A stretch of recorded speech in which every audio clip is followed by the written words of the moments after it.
বলছি বাজারে যাব, কিছু লাগবে তোমার? লাগলে তাড়াতাড়ি বলো। হ্যাঁ, মেকআপের কিছু লাগতো, বাড়ির মানে সাবান, তেল, শ্যাম্পু, চিরুনি, আয়না, তারপর সুনু, লিপস্টিক, সেন্ট এসবগুলো লাগতো। যাও তাড়াতাড়ি নিয়ে চলে আসো। বলছি বাজারে গেলেই কি তোমার এসবগুলো লাগে নাকি? যখনই বাজারে যাই বলি কিছু লাগবে, তখনই তোমার মেকআপের এই জিনিস ধরিয়ে দাও হাতে। বলছি বাজারে কোনো হাট বাজার কিছু লাগবে না, শুধু তোমার মেকআপ গুলো নিয়ে আসলে হয়ে যাবে নাকি?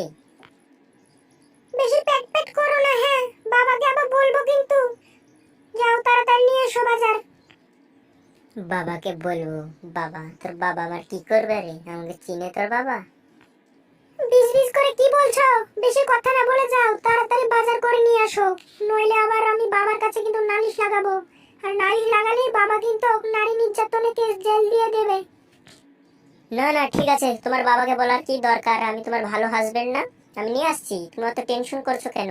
আমার কি কম টাকা পয়সা নাকি? হাহাহাহাহা, দোকান বন্ধ, কি মজা! তাহলে আজকে আর ক্যাশ পড়ালো না। দোকান বন্ধ হলে তো আমার কিছু করার নেই, আমাকে তো বাজার নিয়ে যেতেই হবে, নইলে ওর বাবার কাছে যদি ও আবার নালিশ লাগায় তখন আবার নারী নির্যাতনে আমার জেল দিয়ে দেবে। ওর বাবা তো আবার এমনিতে পুলিশ। কি আর করবো, যাই দোকানওয়ালার বাড়িতে গিয়ে থেকেই বাজার নিয়ে আসি, কিচ্ছু করার নেই। বলছে আপনার দোকানে তো গিয়েছিলাম কিন্তু আপনাকে তো পেলাম না, তাই ভাবলাম আপনার বাড়িতে আসি, নইলে আমাকে তো বাজার নিয়ে যেতে হবে, কিচ্ছু করার নেই। কি করব, তাই চলে আসলাম আপনার বাড়িতে। বলছিস দোকানে তো আসলেন, তবে দোকান তো বন্ধ, কিন্তু তো আমার বাড়িতে তো মাল নেই। চলুন, আপনার জন্য আমি দোকান খুলছি, কোনো ব্যাপার নয়। কি ব্যাপার? এটা তো দোকান নয়, এটা বাড়ি, আপনার বাড়িতে তো এসেছি, চলুন দোকান খুশিয়ে মাল দেবেন। এই তো কত সোনা হাজবেন্ড আমার, কত সুন্দরভাবে বাজার করে নিয়ে চলে এসেছো। তবে ঠিকঠাক বাজারে এনেছো তো, না আবার ভুলে গেছো?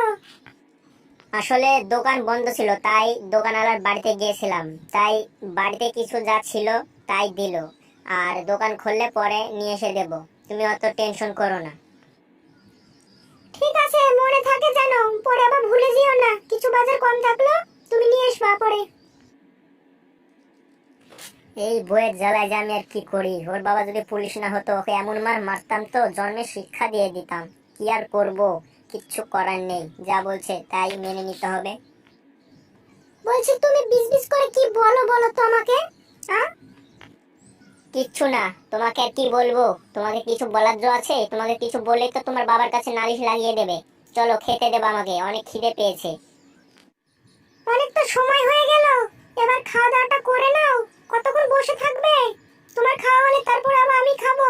আমার অনেক খিদা পেয়েছে, তাড়াতাড়ি খাও। বলছি এই খাবারটা অনেক সুস্বাদু হয়েছে। থ্যাংক ইউ এই খাবারটা করার জন্য, আমার খুব প্রিয় খাবার। Thank you. I love you বো। কি যে করো না তুমি। যাক, তুমি বাইরে যাও, আমি খাওয়া দাওয়াটা সেরে নিই।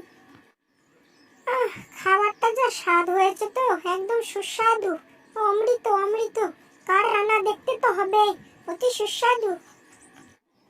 এই বইয়ের জ্বালায় আর পারি না, কিছু বললে ওর বাবার কাছে নালিশ লাগিয়ে দেবে, কিছু বলতেও পারি না, কি আর করব। এরকম বউ পাওয়া ভাগ্যের কথা। আমার কপালটাই খারাপ, তাই আমার ভাগ্যে পড়েছে। কিছুই করার নেই, এই মেনে নিয়ে সংসার করতে হবে, কিচ্ছু করার নেই। তো বন্ধুগণ, তোমাদের কাছে আমার একটাই অনুরোধ, তোমরা এই চ্যানেলটিকে সাবস্ক্রাইব করে পাশের বেল আইকনটা অন করে দাও। আর ভিডিওটা খুব ভালো লাগলে একটা লাইক কমেন্ট করে দাও। ভালো থেকো, সুস্থ থেকো, বাই।